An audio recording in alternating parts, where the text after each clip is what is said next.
In this video, we're going to take a look at a couple of features with the Apple account that I highly recommend people set up. This is your recovery contact, which helps people recover or helps you recover your Apple account if you forgot your Apple password, as well as your legacy contact. In your passing, what this will do is this will make it easier for people to access your Apple account in your passing. If you've set this up on another device, such as an iPhone or a Mac, you do not need to set this up on your iPad. If you're not sure if you've set it up, you'll be able to easily see if you've set it up before and even make changes.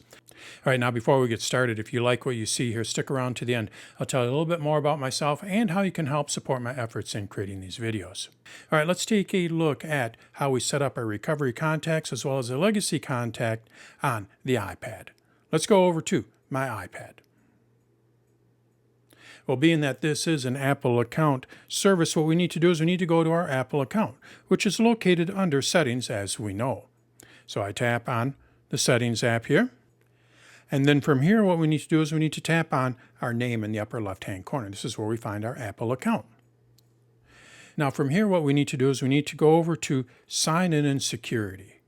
This is where we can set up our recovery contact as well as a legacy contact. So I tap on Sign In and Security. And then from here, what we do is we swipe up a little bit, and what you're going to see here is recovery contacts as well as legacy contact. So let's first look at recovery contact. What the recovery contact here will do is it will make it easier for you to recover your account in case you forgot your password. And you do this through a trusted individual. So what you're basically going to do is you're going to add someone as a contact, and then they're going to be able to help you recover your account. So this has to be someone that you trust. Now you're going to see that I do have one person set up here. So this is how you can easily see if you have it set up already. To see who it is, or if you don't have one set up, you just tap on it. And then from here, you're able to see who it is if you have it set up. Or what you can do is you can go and add another contact. You can go and change a contact. You can remove a contact. You just tap on their name to remove it, and then you can go and add someone else. And again, basically what this will do is this will make it a little bit easier for you to recover your contact in case you lose your password and you're not able to regain it. The other person will be able to help you get into your account. Now, by saying that, they are not going to be able to get into your account on their own. So you're not giving them access to your Apple account. All they are going to be able to do is just help you recover your account. They're not going to be able to get into it at all. So that's our Apple recovery. I recommend at least adding one person in here. Hopefully you'll never have to use it, but if you do, it does make it a lot easier to recover that account. The other feature that I recommend people doing, we're going to go back here, is legacy contact. Now this one works a little bit different. This is for people to access your account in your passing. What they will basically have to do is provide a death certificate over to Apple, and then they're going to be able to access your Apple account for about a year. I believe it's for about a year. So how do you set someone up? Well, it basically works the same way. We tap on Legacy Contact. We can see that I have Beth as my legacy contact, and if I wanted to add someone else, I could do that as well.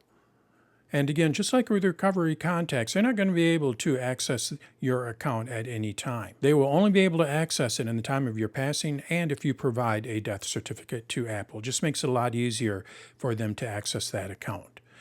So that's what our recovery contact is, as well as our legacy contact. I highly recommend setting this up.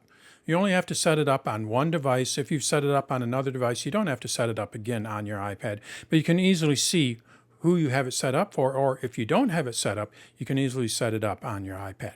This is all done through the Apple account. You just go to your Settings app, then go and tap on your name, and then tap on Sign In and Security. From there, you can set up a recovery contact, which will help you recover your account if you forgot your password. And then you can also set up a legacy contact, and they will be able to access your account in your passing.